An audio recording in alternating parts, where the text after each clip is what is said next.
Manantu o lea ua tau toi langa tonu e peo upu le si tanga fita ma le fitalainga i le ainga sale vaiolo. Pa ia sa wo nei tai au na liliu. Ai a lea ua whai foseu sa moa i na ua lalafo le taulau mea. Ia, ua mana vai toa ni tunga a ni tunga o le nei asu. Ai, whae ane ia i talitali mea seu o le nei aso ai se i. Futi alo lupe. Na vai i lupe maua au se unga ma fai tau wha apona o ngafa ni manuia o whaiva le nei aso sa moa. A talo fatu i feoi o le tala le lei. Le pa ia i le itua inga sa ma whaafenga inga tutofi o le langi. Lo tou sa utia i le ala o na o nganga o tangata ina ia maua le wha o le tanga. Ma lo le ngā lue. Ma tau te talo pea ia whautu mai langi lau tau tō whama mao mo le atua malona whina ngalo. O le papa mamanu o tupu ma tamalii ua taoto e le to e amu amuina pe vaneina wa o se alo o ua iai o na tapu a whanua. Ia, ma itu le loa e leuina o lantou sa ma whainga. Pa ia i tama ma ainga. Ainga fo i ma lantou tama. Ia, te ngane le fue a tala tau whale polu malu i antu mua mapule i tu au mana taua inga le taima le wa au fonti. Ia, ava pe fo i ol tato uso o i sae.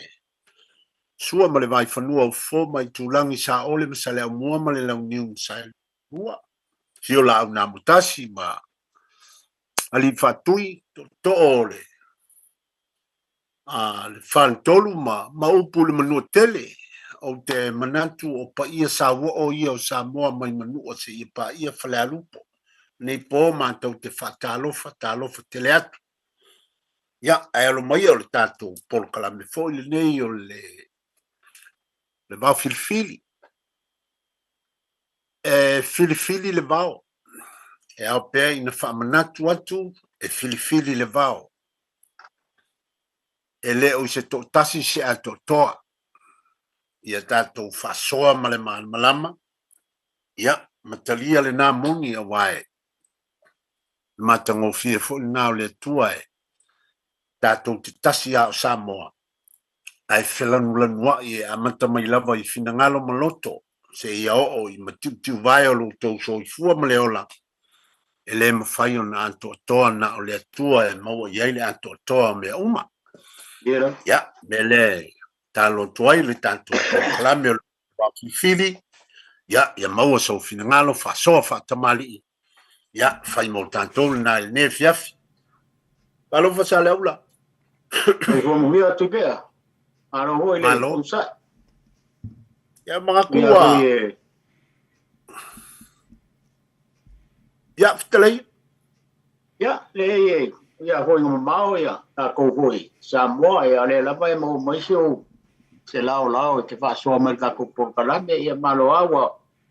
Sa so kai ho mo le uso va tu fa fo mo ile tu ya se al malo. Ya o ke pisi au mga ruengam tiute. Ai lo mana pe tu mailo na awe long suol tato po kalame se taimi o te mai ona fale velave ye le tala fe ngai mo le taimi o mai ai sia nga ruenga ia man to fo ile ko ni sila ko inga o le o ma va ro ngai me ponge mo ko inga ia o kele lava o saula le sia va no kala inga ia sia o tato po kalame ale mo pele va no vai sama kango ngele fiafi fam sa fa maru mai family mai ya ke o foi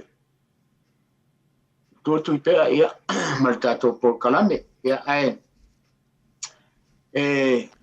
ma ol tala tu pe tu foi fa mai senga foi le ma tu taulangi a taito na lesa ma o tu on ma lotion tu a tinam tu taito ya tu fa mai senga le tato por kalame o le maua wa le isi taimi tale fia ngai le tato por kalame ia le mo sia lao lao tai tu e foi fa mai senga ia te le uso ta uso at malo le onsa malo ko tau si matua o malama le tau singa ia te o sunga le awa o me tua ia me se foi ona i uso tu fa fine ia talo le tua ia el tono ale nganga mal fa mo wa o ia awa ngale le o tatu te pau langi ia show tu a ai lava na tu foi wa to e fei lo ai mo le toina sa fa intar mo la o la iaso tai lava se lava lo poma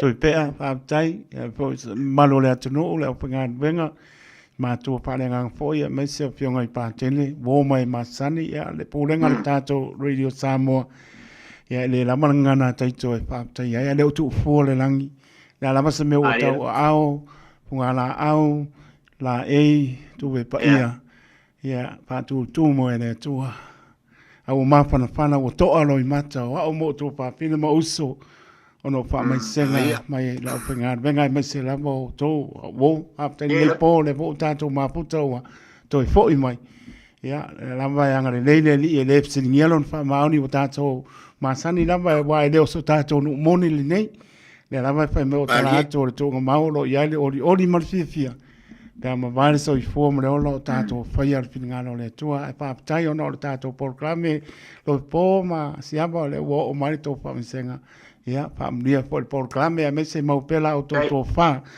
ta la e fo ya me so pa sol mar le tu ya nga fo i mo tu planga la ai maria por clame nei po ma tu pe fa tai alo fa tai malo sa talo ile te ftalai lo po tu langa ia o la tala fo ile ne tau fa ya le o ma o la ba o sa no ya le mo tala o teito ele o se tangata e tau wha mai seina awa o le ngangana le an teito ia so uma o le wha mai se o le wha mawhana o le wha manuia tai lava ke le masalo fo ia o ile mawhana ma le pa i antu le li le ainga li ma tai lava o le bala au le tu o lo foi le upu foi le tau te ngana so oi teito. Ia. Whanoa noa le lalo langi langa ua misia le lantu tasi. Ai ori le langi ua whaopo polisi le lantu tasi. Ia nani. Ia, mapu while mule nganga on. Si o tua aile. Mapu sanga e whaababau. Los pole. O le fatoa mai atu le konfelengisi tele al metisi. Ia. Le foi fatoa mai atu le fonotele le kalesia fa potonga le tua. Ia ai le mamao tu foi talu ona mai atu le fonotele i malua. O te talitonu lo fipo. I le taimile nei le atunu ua. Se utau ua le upu fai le seunga lupe. Ua va i lupe maua le seunga. Ua sapo sa moa i manuia awa o fono te tele ia. O lo li po ye li tala li lei mai o le aunga la mai tasi. Ia maua tangata uma o Samoa le wha o le tanga le tua. O te iloa o le talitonunga lea o le finangalo le tasi o nei fono te tele o whaatinoina. Ai nei fo i e kale sia te tele le tatu o tunu. E uia i tūlanga o whaingata o lo maita wantu i lunga o penga te whailangi. Ia. O le natula leo neo sa iringa malo. E fa pena e o ale ngana o fo ile lama tatou te fai joina ma fa joina le ngana. A wole taalo le tangata. A wole taalo le polo. O so fai nga e wole o so fai e tangata. Ia, e ui o lea. Tatou te talitonu e fai watapua ia Samoa o no le ngaluenga le au fai ngaluenga ma e kalesia.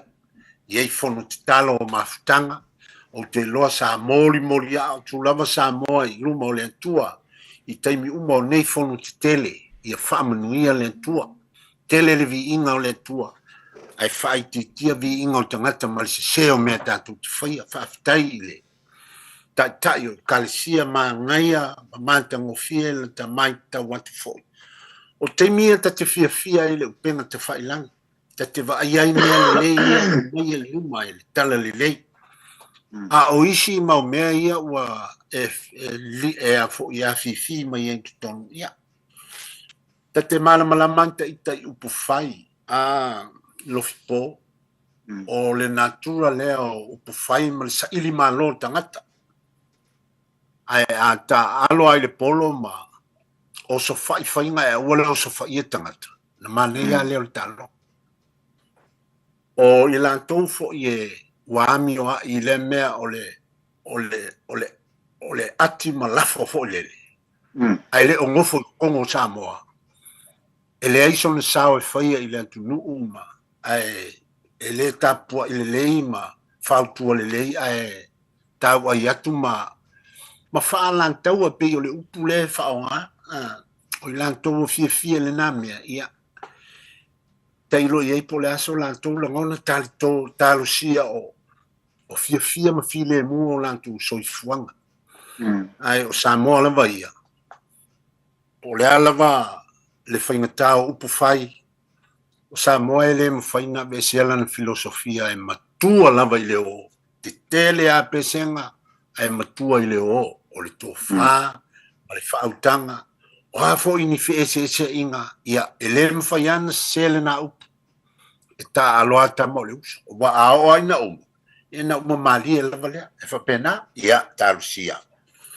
Le leo te whai atu ai ua va i lupe maua. Lono inga o sapo lupe maua o no whaiva e kalesia sa alo atune i ei manui ai Samoa. Pei o lau lea tala no antu ma lau la ta whamalo i ta ima lau whai ngā luenga pa ia le tua i whatawhai taulanga sa alo i alantou le lipoinga o le tala le lei ma ta upu e atina e ai e kalesia.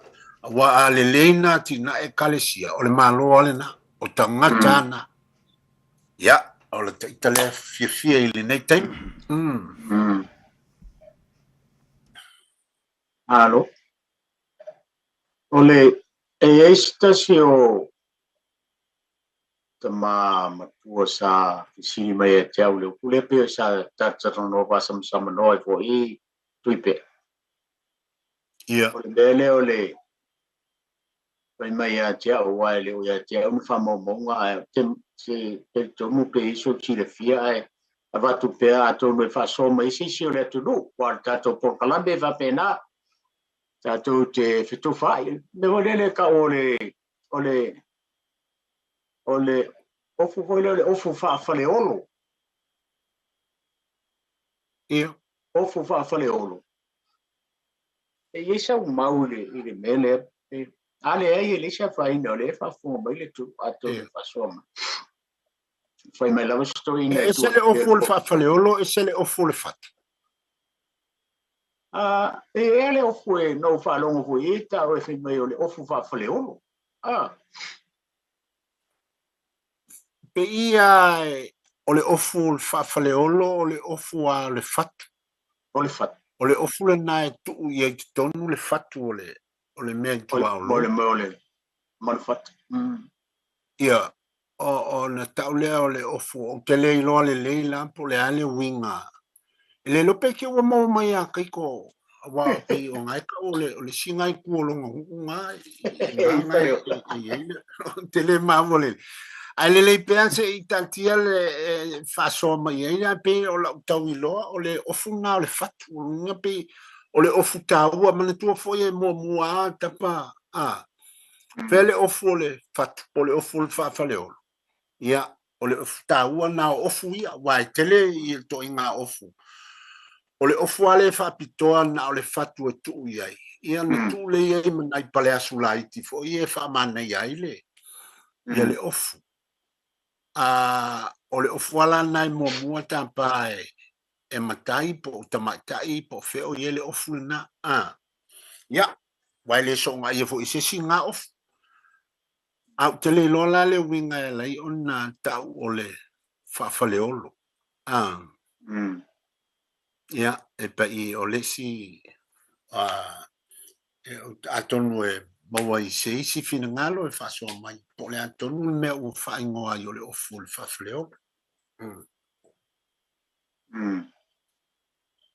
E iei nai upu ia no tāpena ina fo'i lofipo. E le si upu e whapea e whana wa ele tāne e tāle te tau. Ai tupua ele teine ia whana whanau. Ia. Kongo e maua ma ia iso fina ngalo I le na upu. E tupua ele tāne e tāle te tau. Ai tupua ele teine ia whana whanau. Ia manitua fo I pe a inga male upu fo lele. A whangauru kama o ngā kapenga leo longa pupu lama. Whangauri kenge la langa I. A te tilo I ai o le taunu unga I o nā mea uma. O le taunu unga o le tane e te tau o na tāle te tau. O le taunu unga o le teine e te tau o na whai a whai o le langa le ia o langa whai poiponga. O le taunu unga ala o le nā mea o le whanau. A tonu pe winga whapengale winga le upu lea. E iei leisi upu e whapea ua toso ina whai au a whaloloa. Toso ina whai au a whaloloa. O le winga fo I leo le whaiva fo I leo le afa a whaloloa. Ia langa ai longa ua e alu le sami ua e samia lofi pōma makaiko. Ui fo e ainga ngofu kaiko kafa le whanga o ngongi kele I oe. Ia ai longa ua susu le sami ia o lua. O le whaiva ngā ka o le afa a whaloloa. E iei pulu ma maungu e kuu iei. Unga kala lea, ia ngoko I lalo le maungu ngā le ngā luenga ngā le pulu. Ia whaangolto I lalo, ia a ola ngā ai. A whai ai ngā maungu ngā lu I lalo. O ngā o ngā oso ia. Whamai e oso ma koso le. Koso le wa. Ia, na ai mawai le upu na ua toso ina whai au awhaloloa. Ia, o le isi upu e whapea o le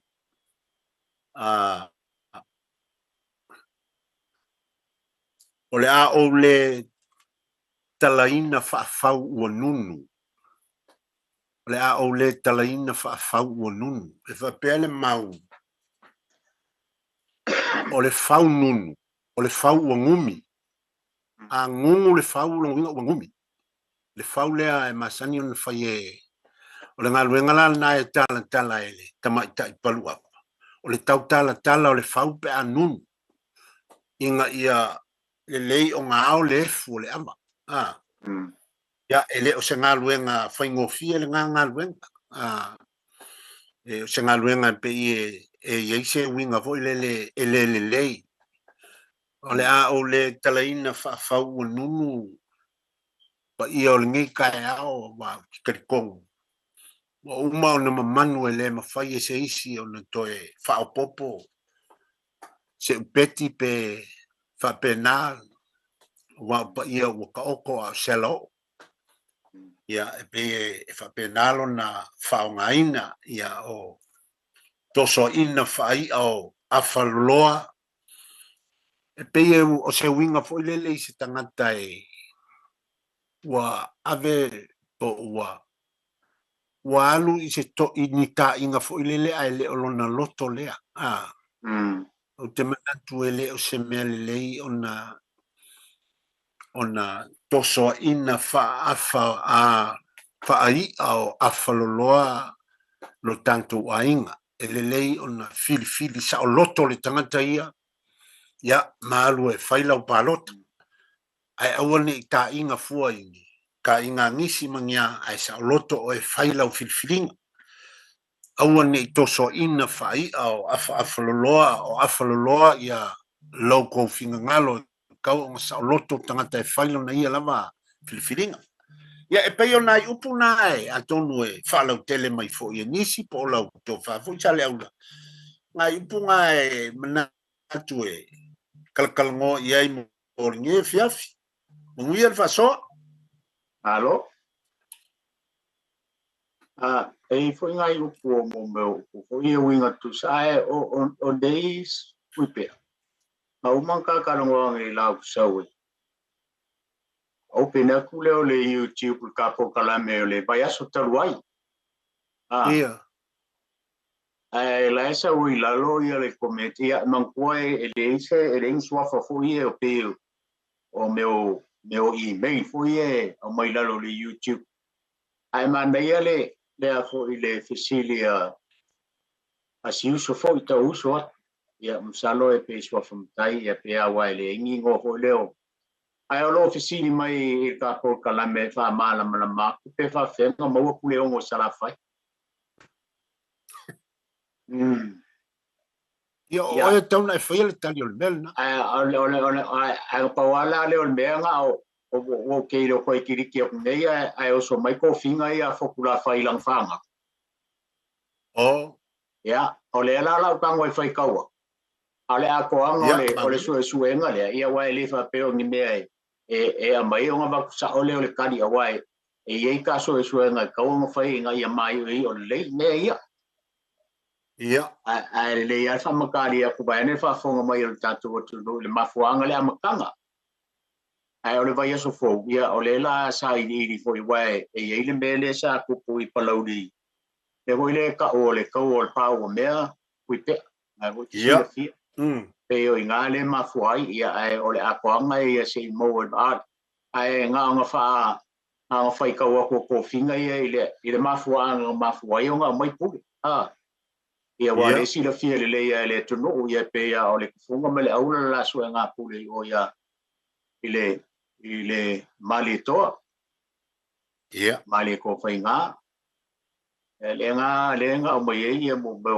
kule ia rua ia sa fokula faima ai o ilang ka mo ilo i fui faku o ko finga ia ko inga ilang fanga u fa pe o le kufunga o le li o inga o le a fio lava i sa fokula faima e pule aku ngi ku o sa fai o fio le usonga o ke ngofo le makua kala wa upo le usonga o le aula ke kala vou mai au malos e ke fa fale o po ma o le tu le to le usonga o te nofo il po to fia ma le fue ma le to e te fia upo le tufunga ma le usonga pule a wale va ma tu mua ia mai pule atu le nei tu sa la fai a wale tu no ina ia mata mo fia ma le ne uma ia e pe o ko finga nga tu pe ai le pele ko e va ko le si va enga na ia o fa pele o ko inga o na fo yo ia te o lua mau te taua sa te un tau si te funga tasi o na le lofa fa am tua ia te o tau o le a e alu fo ile au le te nofo mai le a inga o lo tau tina le tua tani o le ele le nei o le a nofo ai masina rupe lele o le a tapu le ele nei i sau mai puna tele pa watu le a ia uri e nofo ai la o lua whiangainga ma e sa lava o na pule ai stasi o lua ai pule ai lava le teine ia i lona lava tofi e no foi o le mafua anga le nā o le ngō le nuu lea i ngā uta o sa fotu la fai o fai ngoina o tapu ele o mai lava i aso nei ia e ngā kai i a le a koanga ia se i sa i ri leiwa e kawang mai o i o le lei ia o ngā ai wai pe o le mafua anga ngā ko fio pule ia e ono pe ele ai se i sa i ri leiwa a fai fo i o Yes, kasi o tula to le tu no fa fonga mai ia e fa yon tato fa so el vai ngale ao tai ai nai upu ia tuipe o pu fo e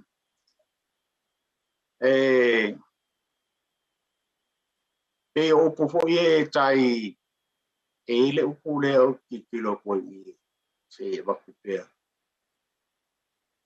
o le upu le ua fati sisina nei le ngalu na ia valoa ua fati sisina nei le ngalu na ia valoa e fa mai male le mau mal ta fi o le valoa e fa tu sai pa ia mo manu le aso o le fa sanga inga o singa ula ua fa tawata le la male masina o ma o lunga ma au tele le aso e pe o upo e fai le ngalu na ia valoa ia e le isi upu le na da batu pe ua fa'aifo le lupe lele malie o le taeao e ise taimi ona fa'amatala atu lea ua fa'aifo le lupe lele malie o le taeao e upu ia e afo e whaonga e le tele o whaleupolu I taimi o lato fitalainga. E whaonga I ana forosanga. Ia e pe e whaonga whapea se o whamalo whaafitai fitalai. Ma o lea o whaifo le lupe lele malia I lo fonga la folafo I nei tae au. Ke lea ngai upu ia tui pe e fia ia ai e lei pere whaasoa mai o ale tunu I upu ia. Ua whati sisina nei le ngalu na ia waloa, ia. E le a fo le whatu mai e o le whautautanga le maru o whale upolu I le whaonga ina o le upu. Ua o lau lea whaonga ina o le upu lea. Ia ma le upu lona lua. Ua whaaifo le lupe lele mali o le tae au. O le isi upu o le a mua ia o na o taia le turvao ma o whaapoi poi a wapa ia ma malu o le asu.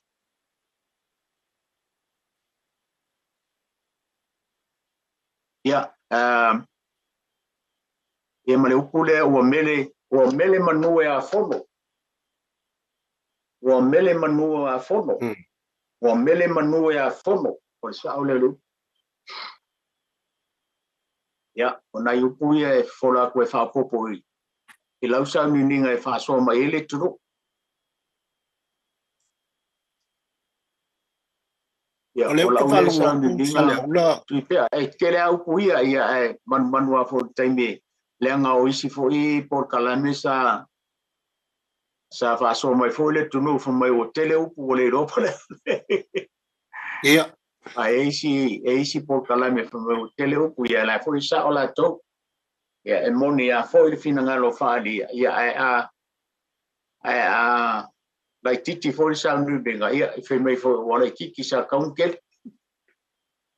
Ia, ele ese meo ia o le aga ki solo a kako por kalame whai a fo into e vatu nisi upu pe a umar whaasoa I lisi kai. Ia, po le whale fo ia kakala le lainga e whale aini fina ngalo e amui. Ai a whai aku whailolo fo be wale kua se avangoa. Ia renga. Ia, ele ise mea o ia o le alava e whaima tu ua manual tato por kalame. Ai vaenga na u te vai atu e pe I o ni whaamuanga ngana. O upu e whai I mo meo o manu ma ia matai malitai po o le tonga vau ia o le muanga ngana. O wai e tutu sa umai me whai ona maua umana mea. O alanga upu o mea ia pe I winga I tangata ma tofinga ma mea e whanau ma iai ia alanga upu. Ia o le ale le avaloa. Whemei e ise avaingo o se avaloa. O le... A whai ele ta ua ele aise se fionga I aise me ta o le avaloa. O le upu lale na. O le upu ai whai na ngata I whale. Avaloa. Io, ua whati sina ngalu. Ia, o whati sina neile ngalu na I avaloa. No winga o le sami. Ia. O lona winga a whati le avaloa. O lona winga I wha winga I le sami. O le sami fu le wha amatala ele au mantua ua loa le basa. A loa le basa po ua whati loa pe a le basa o lona winga o le sami o le toa ingas sovo ile ua matua whawhati ale pe au. A whaila a sina le ngalu na I avaloa. Ele se ase atu pule nā mea. A whaila e whaawinga I pa ia mamamalu. Whaatupu ma whaatamali. Ia, o le upu nā e whai e fau le nā tae au. Nei tae au se tae au fau. ua fatisina ngalu na ia valoa no inga ua loa le vasa ua la fulingo le upu e masangi ua whaonga ua fatiloloa pe au ole sami no inga ua mapupue ua wha le aso i se tūlanga whapitoa ma o se aso ua fatisina ai le masangia i ona tupu le nā mea no inga e se ona tupu se mea ta o se avaloa vanga na o se ava i se fi o ngai e le ava le o le avaloa a o le whaawinganga ngai au mai el tangata e whaawinga i mamalu pa ia ua mawalunga ma ua sawo ua whatau toto ia pa ia mamalu le aso e o fo isi upunga o whalongo ku ia e sau mai le winga tasi o le whaamatalanga o le whaamaupu e puenga o le aso ia o le tele o le pea o le telefoni lele ua mafuria i le whaonga upu e whaonga isi whai mai ei la unga isi ai a te tango anta ita e fatu lata la unga ia manatua fo i o isi taimi e ese le la fonga a ole e fetu na i fo lele mo mimilo upu ma teu upu ia a ole ngu ai kasi ole alanga upu ai e kasi ai e mawhai ona teu le tangata fo ile e ieilo na to mai whapitoa e malama i tala tuu e malama i vavau o fio anga manu i langi soifua o lai ai a malama le tangata i mena e te nofo a mawhau lau la unga ke lea kai ngangea o upu e masangi ai ai kakangu a koe le loi misi ua e mele ta o le fatua i upu le toinga vaenga o le ngana le wa e mai ona saulo le upu ua makua fau a koe a o le winga i ke kaupu e kua ia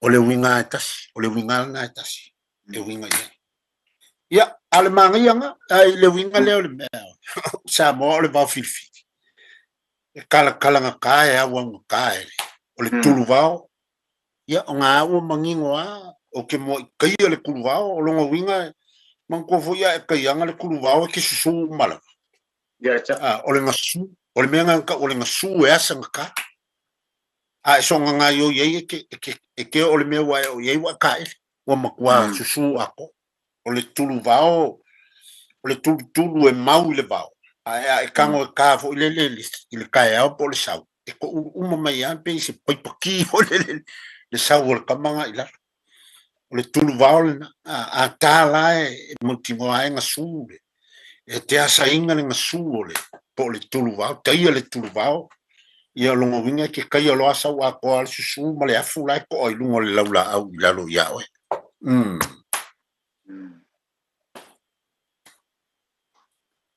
a fo ia upu ia na mai tu pe o le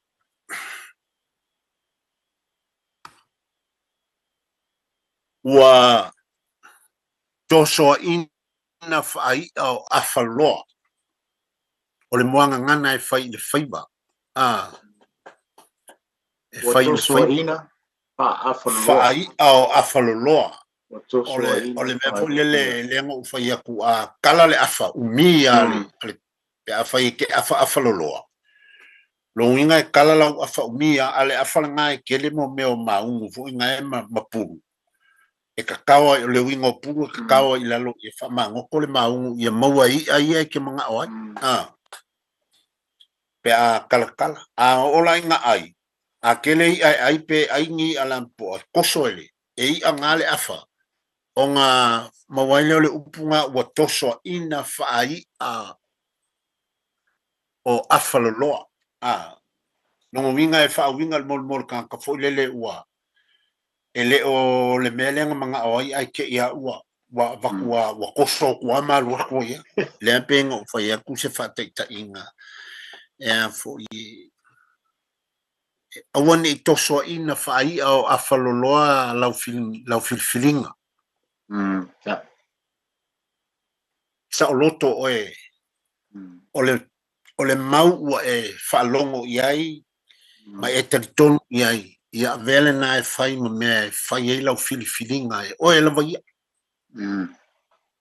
I le sui po o le pati, po o le ale mea te filifili e te pālota iai, ia e sa o loto e whai lau filifilinga. Aua ne i toso ina whai au awhaloloa. Ia, pei o le kasimau. E me whainga na ave se mta upu hoire le whaingo fia. La e peo whainga kaisi. Ioi. E me whainga whaonga na. E kalango se mta upu whaingo fia. A lau whainga ka. Nga kala wha umila u awha o lo mga o ia keleng iau. Ai mawange i a wa ki ngā inga. Ai le o le nganga ai le o le nganga renga. Ko soi le mea wha whainga. A le me i e whaingo fia al mena mena o. Nga sa. Ioi. Mana i leo. Lali si upu nganga. O le si upu o te le talaina whaafau ua nunu. O le mole o le whau a nunu. O le whau ua ngumi. Ua ngumi, Whai mai tala ua ngumi. E whau inga le whau fo le palu ava. Ia mga kua kam ke vai ai le kele o whau. Whau ua lewa. Ke vai a kua fo le ua ponga mai e le whau. E le inganga umanga whao ngā kaukau. Ai le kala le a le usa ungi le la whai le avane. Ia o le mea ngai ai kaunga whai le kengi. Ia mau ki ngoe kala le ava. Ia le whau. O le whau ua ngungu o longa winga ua fili whai e chefu ua filia ua fili ua nunu. Le whau. Longa winga e kaunga kala. Ia. Na e whai mai o le talaina whaafau ua nunu pa ia o le asu. Longa e musu e kala fo lele kalangi o ka folangi fala ma kalangi o ka ngafa ma o kulanga whainka o le asu. Ia whai o le mena e winga iai lau wha winganga. Manga ia leo. Ia. O le upu hoi lea tuipea o le kakalango pere upu lea wae ke lea hui ngai si o tupulanga nalo wao le upu lea masa ni alu whaonga e to telo tatu whale upolu. I whailo inga. E o le upu lea o le asa o mau le upu lea ua sau le vaana tiu tau mai le vaana tau. A lo ma mau pea lango le vaana whaoa wholau. E se kala o e whaawinga i le tapua inga. O le whelo wai masangi o whaonga ke le upu ngā i whailo inga fo i e o. A whioanga po e kalesia. O sau le vaanga kiu e whaawinga le vaanga malanga. Tau mai le vaanga kau. A o le lava e maulanga o le vaa o lai whao i le afolau. E te vai e me whai e filosofia le ku. Ia e fo i si tangata la tau te whaawinga i ni whai ngā wō. E oi. A teine matama e. Pe ungi upu fo i e whaasufi e ngā i ka mai ka i e. Ia o sau le vaanga kiu kau mai le vaanga kau. Ka fio lai ngā le lava e. Ma mau lango le vaanga e whao mai a wholau. Ia ma e pe e kai whoringa whape ngā le. Ia leisi mau ngā le ngā mau le upu. O mo meo o saili ngā. O mo meo whale tau tūfo i sa whea bea i mo meo vaama. Whai ngā malanga sa si i ei whale kau kū ngai e ngai upu whape ngai. E whai e ngai solo whape ngai. Ai pe i ma whaanga tele e whale upolu i tūlanga o whilo inga. Whilo inga. Ia e pe i o la ulea kilo i upu. Ole ala lo fisiri wa e stasi na famatala mai ante ele o manino le apele mau ole kiunga malia le tui fiti na famatala e ante ole toi mai ole kiunga malia le tui fiti nalu ile atu ale pata ia ile ayol tuia tual te falongo ia Whapela a inga whakarikari le tui atua le kaumu mai o tui whiti lona vana sau tiu mali. Lona whaiwara nā tiu mali e le mafu ai le upule.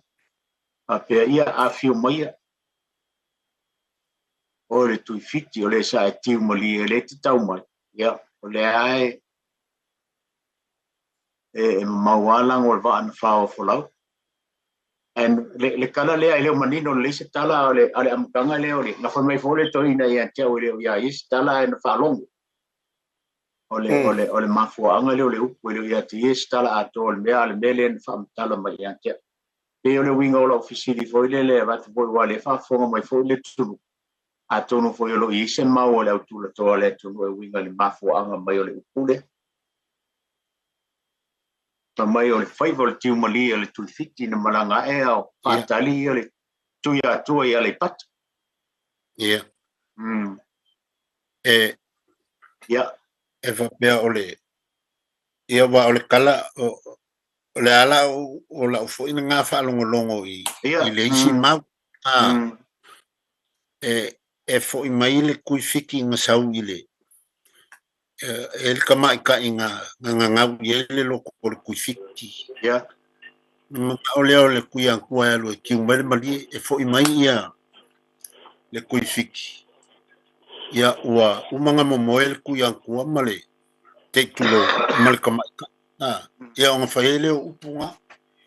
Ai sa wala ingo fonga fo kui ankua e leo i lo le kui whiki ngā momoe mua ma le kamai ka.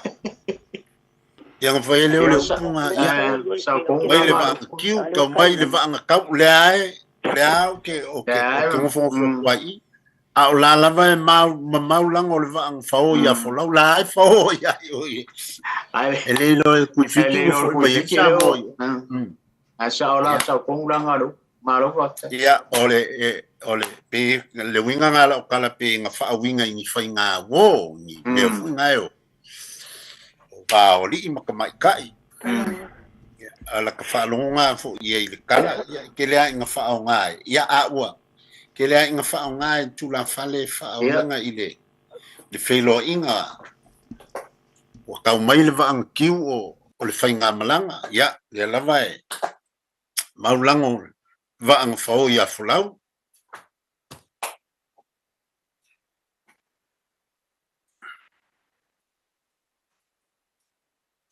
ia ai tala ia li lo sport ka ko lenga o ini si o fa so mai ia o ku ia le no le tu no fa so mai ai mal fa lo to no el para un brangang pa lo tu pe ama lo po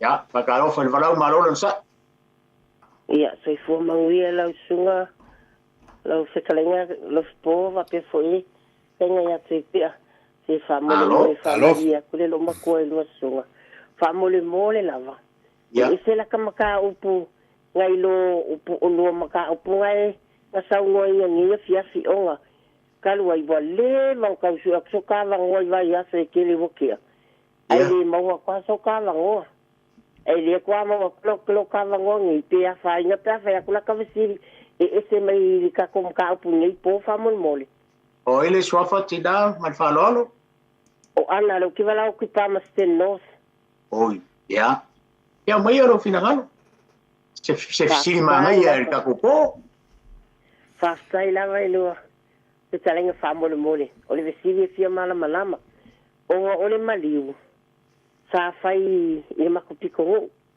o le maliu o le fai fi au o le maliu la ia o fai la fa lo le la fa pu fai la fa lo ia o ula i mai la le a inga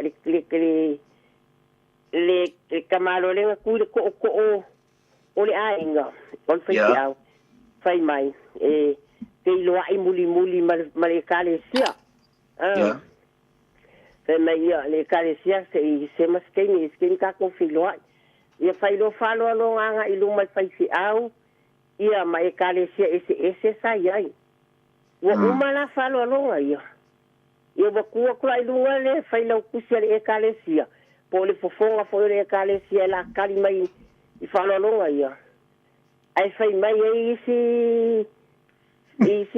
ko la fale foi o isi kalesia ile ka kau ko kulunga ngai le ke ua mai o ko la sa fai mai le fa alinga le ainga e ko ke filo ai muli ia ole mea langa lo ke via silia ko i lua sunga o po lua fekalenga fo e via mai so mala anga oa ole e kalesia yo fai fi au le mali ale fai mai la ko ainga filo ai muli ia le la wa le lo la wa ko la ke ni le taria ko yo ale wa ko fonga le kalesia fai mai ia e kalesia yo wa ke ele ka ka ko lu ka va kario ko la le ke wa mai o ko usa de ko o le siri la ko mala ia wa ko vai la wa ia de tene va pe oi e malo fa taiana esse ka o siri mana ia foi fa tu natu siri le ku pe io o le aso fina ngala wa e lu me le wa dia ni mai la o fina o ia le puleva ele tauna la o le kalesia wa le ke ua ia e o sa o le o siri o le aso fina ngala wa ngale ele o lo wa tantunga pe le ke ua ole kiukale ole au lotu e ana le mali sa o lo wale tantunga ole e fai lava le tiute o le kalesia ia e tusa maala o ala o mea yes o le nuu lea o le feifeau lea ua maliu ia ia utele fia o inisi tulaga lofipou mai o lo'u tatonuga seitulou afa pea o le feifeau lea e ana laga e kalesia lea e le tauna faia le aiga kauna faia le aiga kauna faia le auloko o le feifeau le aso a mea laga leuga galau kala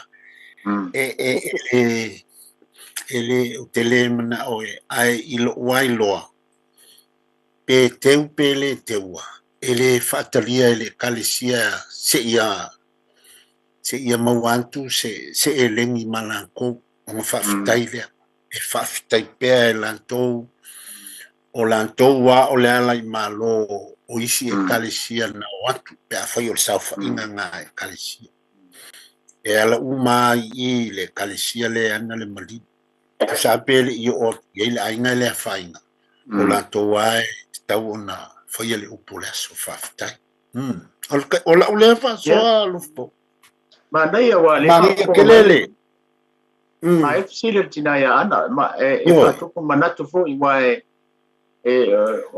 o ka ko inge ya Australia ya Samoa ya ese ya ko fa fo Samoa ya le nga Samoa la mo ku fa vai i tono no mala fa ngai tono le fa ngalwenga a o tono ye fa e pe la me le tu ku mai le o fa ai lo fina ngalo tu pe o lo fo le manatu le fa fo matina ya ana o lo anu o lau e kalesia e masi o le sunga il fa fenga inga le o tu o le malo o lana e kalesia le te unmuri ia lo no inga la o sa il pulenga fa pea ele te tau na fitalai se le kalesia le anga le ke ua le aila e le fa penga e ke u pe on fitalai tu pe o le koko ale kalesia e ngafa ma tiute ia ia o le ma fa so atu le tato por kalambe ana ia o le kalesia e taona fitalai laso ia por failo tusi wa tele o kalesia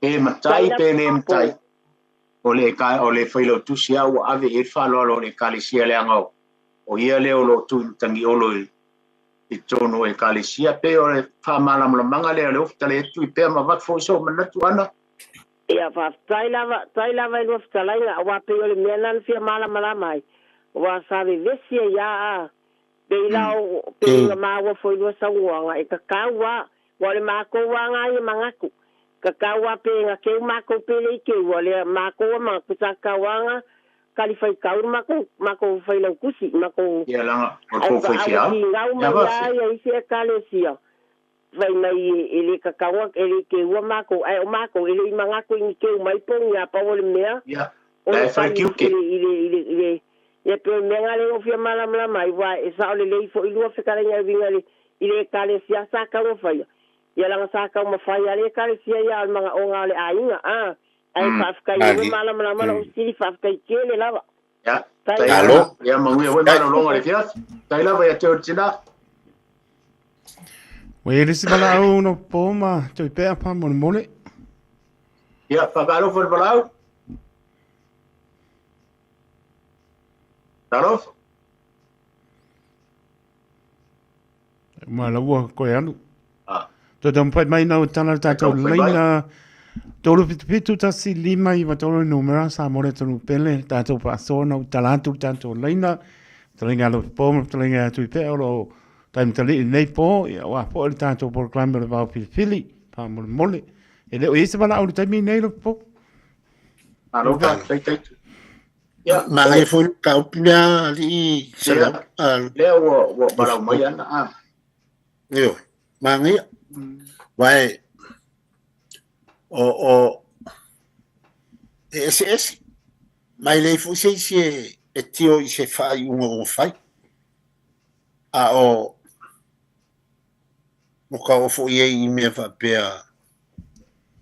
ya na fai fu i le fina una male kalisia ele me fai una ku se ale tio que le kalisia o le fenga wa le oki le fenga yo wa unga fu ngai me o ye o me manga fai le kalisia a o ye se o ngai le kai mi le ai ele kai mi le ai ngai le fenga le mo le kai mi le a uma le aso ka penga uma le kalisia wa uma fa lo longa me le aso fai le kalisia a uma le aso e ngali li lo le ole o le ase me o kokoe o ala o me e masanya ele me fai anga le li mai le kalisia ile ai ya o me ia o kokoe o le aso ya le kamila nga sanga ia kulo le ai ke le kalisia ya ai ese foi la ai ya e foi la to la ai nga ia fina foi la to fai pe la to ia le aso la ta ai le se me o ele ia se me o a si va la le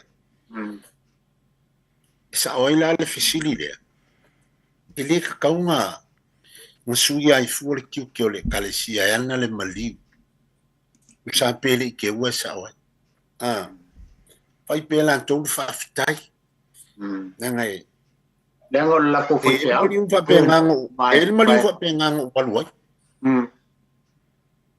sa fai ngai o kilang ya o makwa ale kalesia la nga baku fa lo nga ke e mai ele fai lot fai mai no le tu la fono le kalesia ele tali ya nga fai ale fa lo nga i fe o si kalesia sa ye ma wai fo nga ya maku la fo me va pen ai na tu ai lunga le to ina le kalesia ya fai ia le apa mai aku mo pule nga ba ko foi le fina nga ngisio o fai la unga pona fo la tu sai ai ia onga kulanga ia la ko kele o kalia le fa lo le ale ai ia ai finga ula vale ko inga ia nga la unga la vale le tu o le kalesia o le lotu fa ftai le fa lo wai le nga o mea o fai ai langa o kama mafa la fuita mafai male kalesia ele ke ngala ka mafkanga o mea masanya yo me nga ka vola va ya la esa o le fingau ya le kalesia fa ya la ko ya mafai ya le la nga sko inga fa kai uma ya fa lo nga ave e isi fa fe au sa ya ta filo ya mama ko nga ya nga mau pe o sio mai lole ai nga ya manko ia kailo in siko inga ayanga koe manga o mai mau pe anga bakulonga la fo ia langa o kulanga va pena ngale aviale ia nga fai mo mako ngenga kulunga faka ia ole anga nu e mau sina mea ai o se mea fa pe kake manga o kake alu ako mangi mea ai o mo meo mani tu fo yo le anga nu nei o meo tamafa o le anga nu kasi nge anga ku maulunga i lo ai oi ele iso long ele iso kulang ile anga no ele kaua we menga kaua kele mengi o kama fale ala fo ile longa me vai ngol mangu ko il makwakala longa vai ngol mangu ko luma ia nga fako a sa fu lo leo ka e fai le ngofoanga le mal nga kaua malong mal kaua long ai fai ai langa nu leo kama fa samo ya la fo nga le yo ma vai nga isi kupu ai lo ku I fea ke lo ku o a upula ke wai o la fi mai ko e ke la kwa e ai a la ku ke ngo foi fea la ku foi nga ai a lo ku malo me le vai nga le e ke ai o a upu ke wai le lo ku e ke upu a le au kuwa e mo ki ngwa ke ai a wala nga le a nga kufa ai leo malekov e ave ale fa mo ye ka ngo fa mo ia o le tāua leo o le anga nuu o Samoa o tā mafa. I le ai isi e alu e fia manga o se mea fo lele. Ai ale maua sau tuunga. I le fa Samoa pe ke le ai sau tāua. Nanga ka ua ke le vai fo le apa. O fea ale mea ke ale anga longo fonga ke le kusan pe ke ka ua ale anga longo fonga ke le kaunga e in tau ona e nofo le nofo anga le leo le lofi ona e inu le a ele ngofo le ia ele fai kauria o le lofi e fa penga fo ila I me o ta mafa e longa ila to o me fa pena ele pe yo vai nga le na wala mai e tina ya an ona o isi e kalesia pataita inga o le kalesia metisi ile sinoti pa pe o vai nga ta o le metisi o sinoti ya vai nga ta o le fakasa o le pulenga e tau ye lo masal salonga ya le ai pe fa fo mai lo por masal sal tau ye lo manatu o isi whainga whawai e isi e kalesia e se mai le tū ma le anga I whanua le tunu. Wai pe a poko lole pūlenga I a polisi noti. Ia wa alu al whakau I e mātutua me e whaiko whinga lo. Ia e la lo manatu e peo I le e whinau mai e le pūlenga I le vaenga le. Ia tairo, wai e se a whainga whawai e kalesia. Ia e ta wama natu ma le whasono le fisile le tina. Ia e whalango I pūlenga ma le pūlenga le sinoti. Wai e se foi la tau whainga whawai me whapea.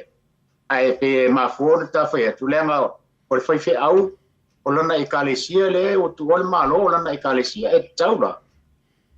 Ona whai a ele sui o lana e kalesia le whaftai e vea ia ma fonga o le au whainga luenga le o ave whalolonga ia ui o lea ia e mana ia whasin whatupu manatu a tonu fo I inisio ia e kalesia o whafonga mai ma whaifoe na walau mai whasoa mai tātou te whasoa le tātou porkalami.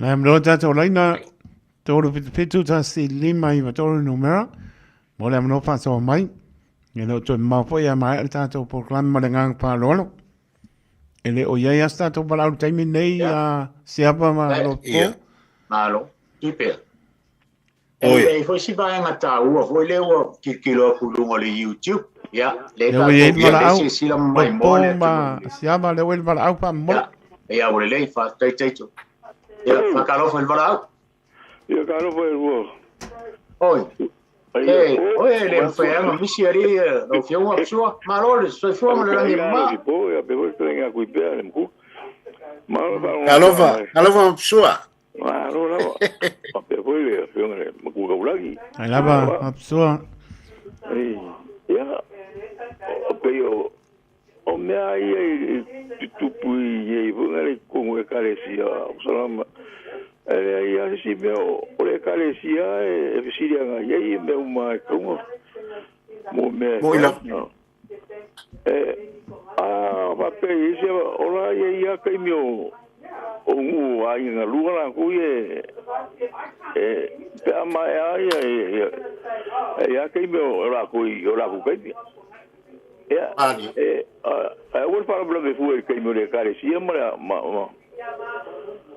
ai ga ia ku pori are e para blog yo ai ele foi nga ku le kare si e si fu ai ka ia me si la pe pe ni o pu le nga rai con o pio que mi que o sa ma sangi o ma ve le o nga le pu le nga i mari o le o ka si ai ave le o eu la vou nga ko que mi le fa la si me fa pe nga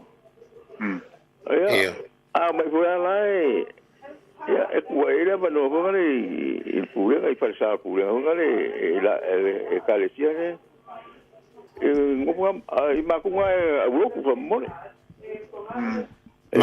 ai ya la si le pa wa me ora wa fera ele si ga mai pio le para no il la mo il po me wa fe a ku la ku ya me se la ku pa ka ila manga yo ka poi o te la ga i ai ga yo o le mule ku ai ya ka wa pa ya so la ku wa bo ya va pe ku i se kai mi ya ai ga se kai mi ka ele para ku e la ai ka poi ga ngu mali ya o e vengo via ka ko so fa ro nga le pio ma o wis io che ero va vuoi se me ka una va io mo ku si ko io o ro fa la vole le mo pe o por o o ku e me la foi ga ro ya fa o mole so ai se me ka o no pe ku e pe la foi pe la ku me se io o ma ya vai si ma ko mari nga ko ko nga la la le ko wa o le wa o ko mo si diere ya va pe me ka ko nga la ku ko ya ele si se kai mi o ko ya la ka o ko ya ka o ele si kai mi ya me ko nga ma ro ye ya ya pa pro ma pa pero marcala ya ora nga o ko ku ye ku si ka ku fo ngu ba o pule ora fo ya sa ko nga ele ke me pa ko ye ko kai ya ana o nga ye ko la fa ku ya ra ku mo ngu fo ra ku ya ko kai ya ba ku kuara lo ale ali o ria e kura fare la ku ya ora ba mo bolo ila lo se ka ki se yo fo mo nga baile ka ko le me ma sa ya o me ko nga winga la nga e ba ka ngo ki mo le fa un lungo ko le ma ya ai ku pe ala mo se ma ya nga di un medio la nga lo el capo nga ngu ya ma ko so la ku laki porari me vou para malo ya pe mai la ku pe ai vai mo via ore le foi kaule no va ole mu mai o saulo va aqui o kau mai va kau ya lango va o porau o kasi le foi tau a ka ko e pe foi le kau me miro ai se ku va mas era pio le venga o cuia sa o mole mole cuia cua quangu que é por aí ya le da uva pe esa uaru blanga goinga va cu le fa cu e bon ya o nga so lo uva le la uaru ya vai ia fa lo masa ya vai coinga ya so eu não ia pero al ver que un miro peso quiero coinga eu ya pero que una cama va aí sim o ana va pena o que le foi a o coisa uma pero la foi vai o pio que ele o pio pouco ele vai ya eu tenho cu le coinga la rumba eu va pensar sobre le ya foi ya o poso lo lunga ko i choki e maru ka ga we ka nga we a be lo yo bera i ko i gara yo e lu fi mai ke le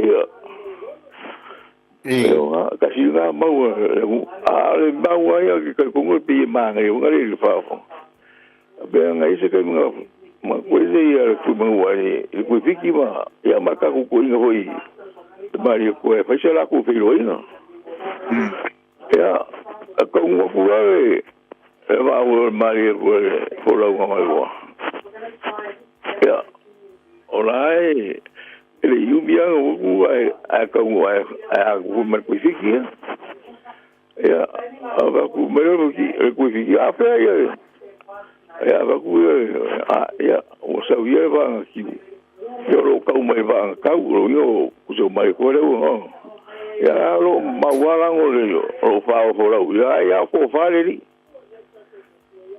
ya be yo ga se wa uia ki kilo e foi tau le ku anda foi tau le ya verba ya la ora ku va pe me uma ko ga ru va yo ga fa mai foi foi uma meu mai la eu eu ga bi ka eu riso me ka miro nga ka lo pu e pa pe nga maki vai lo e ka kai foi e pa pe nga ka e foi ka u le o salva ki u ka me va ka ya lo nga ki ki e me ka o ke cura o algo programa va ku lo sofa Kailo Alô? Si hola manguiara o fioma o eu usar ka ko kala mere vai aso mere vai as fa Kailo ora o por favor yo ai fa mo kala mo ko ka ulangi por al me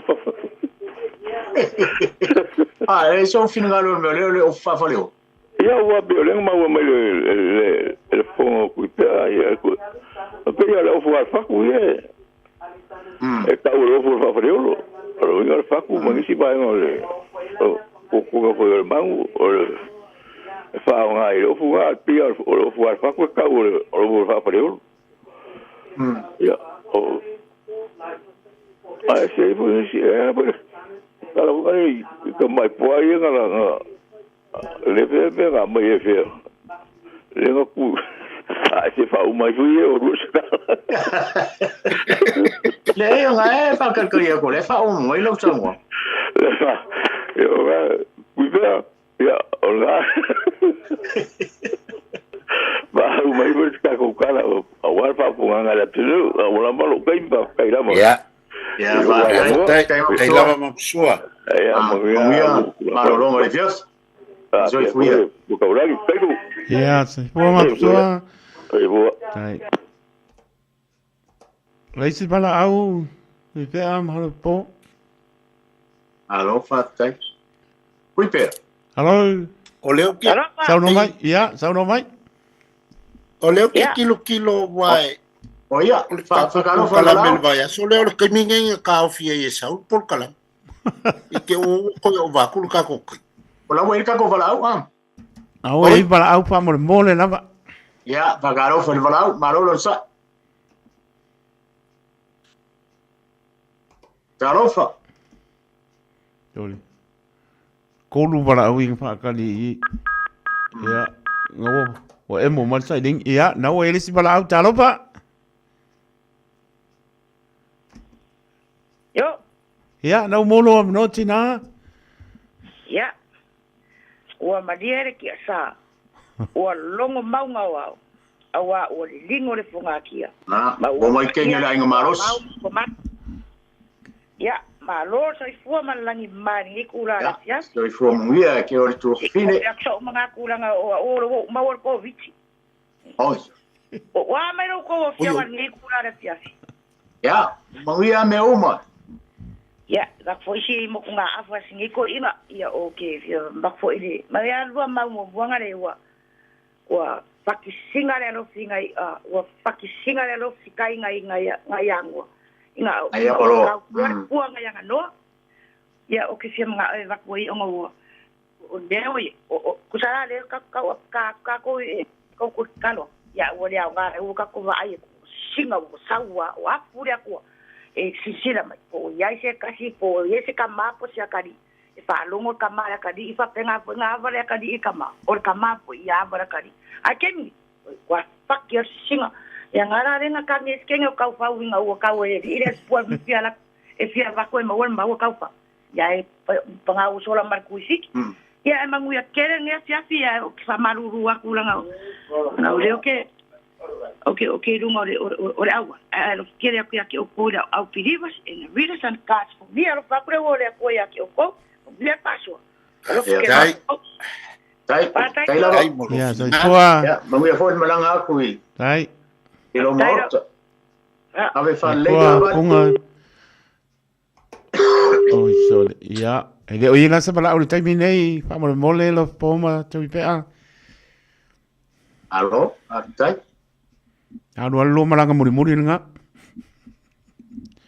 pipe oi mana e foi si va enga le wai e a nga foi mata o le tapo kalame wai o le telefone o si me ka kilo ye ilunga le YouTube vai ane fa fonga mai le tato no e nga mata o tato fa sol tato po kalame o le vai enga foi le tu pe wa le o ke vai a ku le road show a si vai enga fa o fai o le tao a ese le nga me tao o le mele o le ave muli o le ava o le feilo inga le ta o le ava oso le mena le uma sani de foi le va ku le ava wai ele fa kingo le kaimi o feilo inga le taimi tau no wai ai a uma lo nga koso mai lo le ava i fa e ka ula nga o le ava oso ma nei foi le o la so fina ngaro vanga ta u vo ma nga io se va engo le oso se va engo le saumoria o se va enga o me mai la vea ile o se isi le mau o va enga ia o le saumoria la vea ile oso o le malanga o ile aba wole wai manitua antoso mai le amatanga o le feilo inga le na ai feilo inga wa avamanga lo ai mori atu muli e ave i fapea o le faima avao sol malanga ya ona pela o mena mo moli le fai unga lo no winga o le abalna o le faima avao sol o lautou tungase le nai tau te oma o tau o lautou saumoria na i le isi o tau wapitanga le la autou. Lu i aisa kou alofi pe a kou kaungu i ainga pe kaungu i le isi mea eo e ame iai. Ia, o na o atu lea i le tau nuu lo i le mea tu mau e mau ai le whainga malanga po le fio. Ia, o na tala lo lea o tanto avaosa o male tu avai e koso aku ile temi o le feilo inga avanga e pule ile kula fale le folfola a fai o se feilo inga e fai ma avange avai avo wai e tu e fai ile ava ia o le tanga lena a ave o le avaoso o ama lo ia o se vaenga o le faoso ele ma fai o nga pule isko kas e ko a kaungu i le mea e taunu iai o na fato a fa solo ia mai le ange se avale le la kas ia avela ia ole avanga le fionga di sa ia mai se si avale le ia baile le ngalen ka ko male awa ole ia avela ia le si avanga le kako ole amanga bo mai le kako woso pe io e lua vaenga ave a ave fa avaoso le lei a ave fo i fa o ava le feilo inga longo inga o ava le feilo inga o avanga e kakau o nga ona tui uma il taimi te tau na fa o nga le taimi o le feilo inga ia ele ia se feilo inga o fa ingi nga ava cha boama ko me le siku nga se nga le sole ko wala ole nga sa o nga sa ole ama ngoa ia ama ia la mai umil ka ku wasu nongo winga e kakau fa solo mai e fa solo le fono ma tawasu le ama longa ia paru ku mau ia ai le ia nga me o fa ia nga le mango a ku alu lo ave le ka vale pe ave lo fale ava ia ku a le ava o sola langa o le malanga ele nofo se metas e ongo me ai la le ia yo le ava o a kaungu ulo le kaungu unga ua muka ia ongo fa solo le ia mai le kaku ava o nganga ia wangi se kunga se le lenga ia ave mal fai au le sa kap ko ia ku kako ainga ya mai se avanga le ave mal sao se ave le ave ma ko inga ngai ya mai se avanga ku fa mai mama ko ia ele me fai ngai lu se kula fale ko kasi mang ya va le va e ku fa uma me uma ye ku fa yo ka mafa e o mo beo o ngi ai va fo ye ku fa uma e ku fa sa o uma le fai ngamala ya ava ye me o mamatai ave matai tamali e ave le fai ave fo i makai kula fale e a mangoa ava le fai lo inga me fai ngai lu mal kula fale e uia o ava ka kaunga fa so mai e ku i fa solo mo le aso ai a ave le ava oso ele ma fai ngai lu kwa o lu kufa pe e mangoa ava ye ele se me pe kufa uma ia o ngai kula fale nga ko e kaunga kofu mal ku ngase kala masingeia o le ava oso le fai ngamalanga e o le se senga nga le mainga i ava oso ma ava ia o le feiloi alo asa yengi ava fa pena ta yengi ava fa pena i malanga i e fai ia o le ava oso ai o salo foi wa la malam fai o ta por kalame ai salo foi wa lona e si fiel malanga mai le fionga le aki o sa filo ai ko maftanga i Melbourne e vai aso taluai ya sa foi foi mato ava le filo inga ya sa lesa la ngai le talenga ya lungia e o talenga foi a sale au sa sufiava ia e sei o ele pito foi ale fionga le aki o sa le tumpo mai sorsolo ya o ya sa ngai male folo ino ava ya o sungal tia kono le sa malanga mai ya sa unoe telefai tau fo ile talenga ya lungia mana ia mato filoin tu mo foi for o polo se mato foi fala pro in north and south I would see the fear ya Porque foi a lai tolo e talenga ya se mo mia mai la to mai o la pito i le sungal tia kono ya paselio ya fa pe foi a sungal tia kono ya longona le tole o le vai lo tatu tu ia Melton South ma dai ande uma pa wan me o foi si ma o le so o le foi o foi ni o ma fa o maru ke le meu Pai o maruru fafo al maruru ko ngol hol ya le sa fa mai tato pito Melton South i St Anthony of Padua ya sa fa mi sai la sa ya ta ape mo fia ya malu samosa pata shelde fa mo boy e pe o se tala popo atu le o le o mai ta taimi la fotu ya tu pe fa mo ta po kalami mal fa lon pa tai tai mole fa sofa tamali o en maua ia le lao e fa so ai le ne fia tatu por kalame ya e pe ya ona fa ilo bel tanto por kalame tala noa e fa manatu i tu manga no mamalu a Samoa a fai a nga se vaenga tasi pe lua o le por kalame mo le fita fa fonga Samoa vi ia le tua o le viinga e whaateleina e le tua wa me ave i le tua pe tasi pe lua e mwhai o na whanau teleina e le tua na mea le lei i lo finangalo.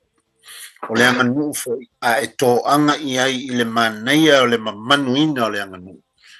E maua lau launga, e maua lo finangalo, e maua lau tō wha, tai to ana le yai le ne fiafi ma ya ma uma te lenga ya tale aula ya e fa pe fo ile ta il sole te lenga ya ale fionga il tu taulangi ya teito tai o tu mai tangi olo ile le to ainga le tanto por kalame le radio Samoa o kilani ya ma to te fa sul suo Samoa le ne fiafi sul fuoia ya teito a soi fuia sei fuo ko be